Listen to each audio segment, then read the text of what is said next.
see. So blurry. I get the shot here.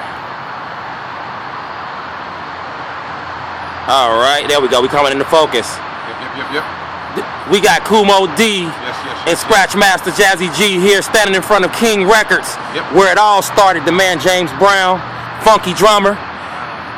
Can y'all share with me just a little bit about your favorite James Brown memory? Man, my favorite James Brown memory first from James Brown himself. Actually watching him perform. I don't even know where he was at, just as a little kid, watching him slide on one leg and keeping that one leg up and going all the way to the left or the right or whatever it was, man, incredible. But as an MC, the very first time I heard Funky Drummer, and not only the first time I heard it, because I heard it, but the first time I heard it used in a hip-hop sense. Real simple, with Kevy Kev, Master Rob, and they didn't have the whole crew.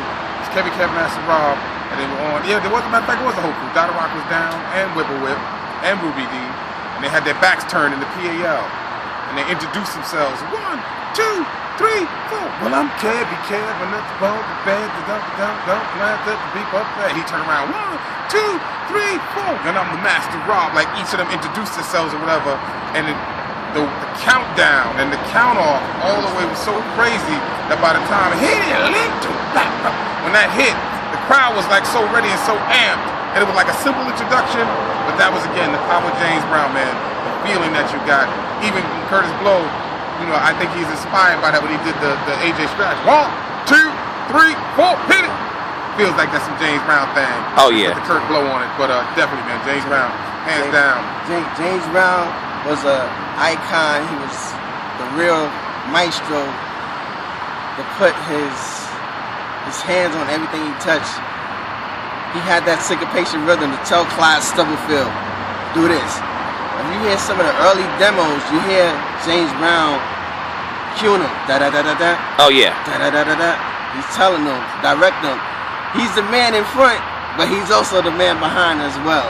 And me, from a DJ standpoint, and Funky Drummer, Funky President, it's a man's world, Soul Power 74 with Fred Wesley, rest in peace Fred Wesley and the JBs. Just standing here, this is iconic. For real, from a DJ standpoint.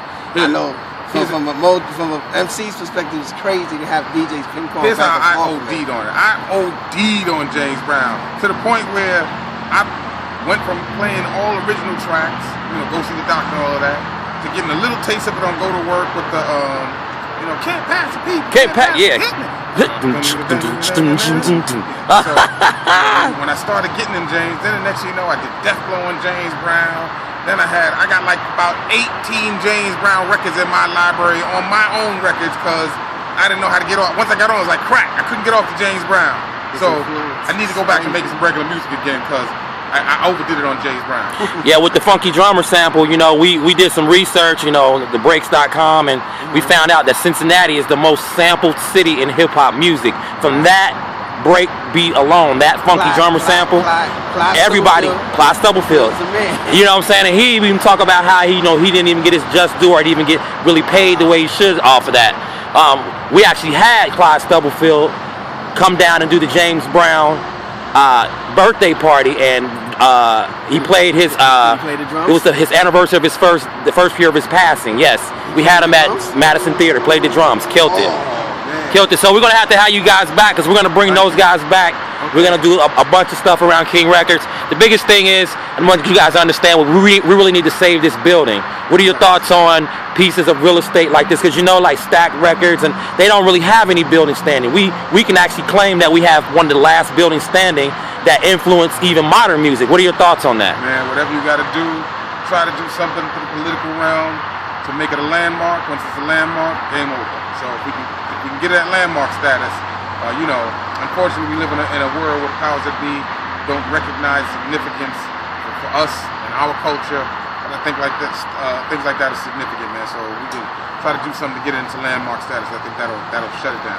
And this is coming from KOOL MOE DEE, one of the architects of hip hop music. We definitely need some more of our peers to come out here and pay a visit to this spot, just to stand on this ground. This hollow ground is like crazy right now for me. You know what I want to do? I want to do a big block party. Put a stage right there. That's dope. And just throw a block party and bring KOOL MOE, bring all the pioneers back. The only thing I didn't do tonight, and it's in there because you saw when I was doing the tribute to everybody. Yes. I cut it at the James Brown part of the tribute because I ain't got my dancers here. But we do a James Brown tribute that's incredible. Where we really go in on a sex machine. So. Oh my God. Day, oh my that's what God. I say. So when I come back next year. Y'all bring me back, man. I'm bringing the dancers and everybody. And when we get to that tribute, because we go to Whitney and all of that, to Michael, then I do the thing for Heavy, and I ended on James Brown. We just didn't have the dance, so I couldn't do it tonight. But that would have shut the house down. Shut it down. My James Brown collection is intensive. I could do almost 7 hours of nothing but James. I have unreleased takes, demos that people ain't rarely heard. We're gonna have to hear some of that. We're gonna have to definitely hear some of that. I got copies of Get Into It without his just straight instrumentation and same beat instrumental. Wow, you heard it yourself from Scratch Master Jazzy G and KOOL MOE DEE. Yes, sure. By way of New York City. Any last words, fellas? Listen, man. Like I said, pound for pound, you can say he's the unsung architect of hip hop in many ways because his beat, that On the One, wasn't the only thing. We did a lot of 2/4, did a lot of different things with that. On the One. For musicians and people that understand that, James Brown was definitely always on the one. He said, on the one. Exactly. And you know, Bootsy came from that whole James Brown movement. Any last words, Jazzy G? Right now, I'm speechless, I'm humble. I just want to rub this. Real. Yeah. Right here in Cincinnati is where it all started. And from here, hip-hop was born. Cool. Yeah. Absolutely. All right, signing out. KOOL MOE DEE, Scratch Master Jazzy G. We out. Peace.